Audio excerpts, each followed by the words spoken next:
हेमंत करकरे की हत्या के बारे में कांग्रेस नेता विजय वडेट्टीवार के कथित बयान पर शिवसेना यूबीटी सांसद संजय राउत ने कहा, जब मुंबई में आतंकवादी घुसे थे तब हेमंत करकरे देश के लिए लड़ते हुए मारे गए थे। उस समय वे एटीएस प्रमुख थे। विजय वडेट्टीवार ने यह पहली बार नहीं कहा है। आरएसएस और हेमंत करकरे के बीच संघर्ष चल रहा था। एटीएस ने 2 लोगों साध्वी प्रज्ञा ठाकुर और कर्नल पुरोहित और आतंकवादी गतिविधियों के सिलसिले में गिरफ्तार किया था। दोनों आरएसएस से जुड़े थे। मुझे लगता है कि यही वजह है कि यह सिद्धांत सामने आया है कि उज्जवल निगम को डिफेम किया जा रहा है। बीजेपी की तरफ से भी इलेक्शन कमीशन को लेटर लिखा गया है, कंप्लेन की गई है कि जो करकरे हैं, हेमंत करकरे, उनको कसाब की गोली से नहीं मरे, वो पुलिस। बात ऐसी है कि हेमंत करकरे शहीद है। हेमंत करकरे देश के लिए लड़े। जब कसाब और उनकी टोली मुंबई में घुसी तो करकरे साहब उनके साथ लड़ रहे थे। कसाब की गोली से लगे और कोई टेररिस्ट उनके गोली से लगे, वो हमारा काम नहीं है। लेकिन बैटलफील्ड पर करकरे साहब थे। वो एटीएस के चीफ थे उस वक्त। दहशतवाद, टेररिस्ट विरोधी जो हमारा जो एक स्क्वाड था उसके प्रमुख थे। तो अगर मुंबई पे टेररिस्ट हमला हुआ है तो मिस्टर हेमंत करकरे जो एज एटीएस चीफ वहां गए, उनकी टीम गई और वो शहीद हो गए। अब कुछ लोगों ने उस वक्त ये सवाल उठाया था कि करकरे साहब का जो शहादत है वो रहस्यमय है। मैं ये नहीं मानता हूं। उधर और भी पुलिस शहीद हो गए, वहां और भी पुलिस अधिकारी शहीद हो गए। आपको मालूम है, अशोक कामटे साहब हो गए, और भी पुलिस सिपाही हो गए, चाहे वीटी में हो, चाहे मरीनलास में तुकाराम ओम्बले शहीद हो गए। यहाँ करकरे वो एक बहुत बड़ा युद्ध था देश के दुश्मनों के खिलाफ। फिर भी करकरे साहब का नाम जो आया है, विजय वडेट्टीवार साहब ने यह पहली बार नहीं कहा है।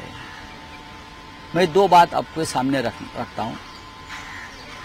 उसके बावजूद आरएसएस और करकरे साहब का एक झगड़ा चल रहा था, एक संघर्ष चल रहा था, इसलिए इस प्रकार की बातें आती हैं। ये मेरी राय है व्यक्तिगत। मैं एक पत्रकार हूं, एडिटर हूं, लोगों से मेरी बातचीत होती इसलिए कि एटीएस ने उस वक्त 2 लोगों को पकड़ा था टेररिस्ट एक्टिविटी में, जिसमें साध्वी प्रज्ञा सिंह, आपको मालूम है, और दूसरे कर्नल पुरोहित, जो आरएसएस से जुड़े हुए लोग थे।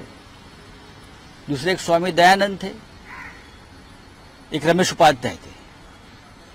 मेरी याद अभी भी वो है। मैं उस केस में उस वक्त स्टडी कर रहा था। मेरे पास बहुत से लोग आते थे, खास करके आरएसएस के लोग आते थे। ये गलत तरीके से करकरे साहब ने एक्शन लिया है। साध्वी प्रज्ञा सिंह, कर्नल पुरोहित की फैमिली मेरे पास आती थी कि हमारे लोगों को गलत तरीके से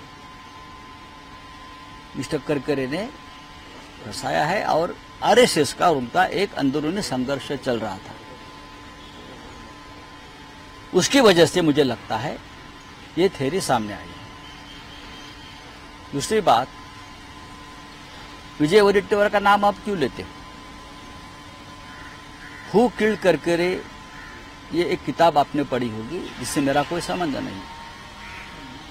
हु किल्ड करकरे किताब किसने लिखी है? जो हसन मुशर्रफ जो बीजेपी के साथ है, उनके भाई ने लिखी है। ऐसे मुशर्रफ जो उस वक्त आईजी थे, और वो हसन मुशर्रफ साहब आज बीजेपी के साथ है। तो आप सवाल मुशर्रफ साहब से पूछिए ना, आपके भाई ने किताब क्यों लिखी, आपका क्या संबंध है उससे? और उसमें भी यही थ्योरी है।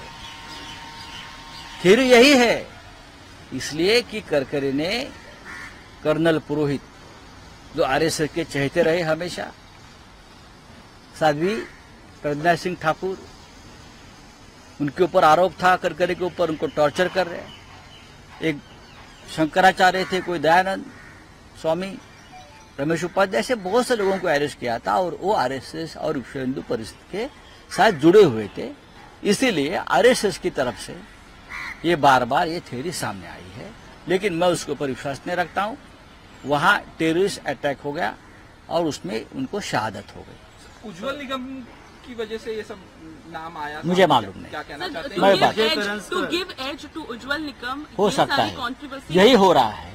क्या आपको लगता है देवेंद्र कि पटेल फडणवीस favoring देवेंद्र फडणवीस ने ये सवाल हसन मुश्रीफ जी के जो भाई है, जो आईजी थे उस वक्त, उसने जो किताब लिखी है हु किल्ड करकरे, उनसे ये सवाल मुश्रीफ साहब से पूछना चाहिए। और उस वक्त के आरएसएस के जो कार्यकर्ता थे जो करकरे जी के खिलाफ लगे थे उस वक्त, कर्नल पुरोहित के बारे में, साध्वी प्रज्ञा सिंह, मेजर रमेश उपाध्याय, तो ये बहुत बड़ी स्टोरी है। लेकिन हेमंत करकरे देश के लिए शहीद हुए। सर विजय वडेट्टीवार ये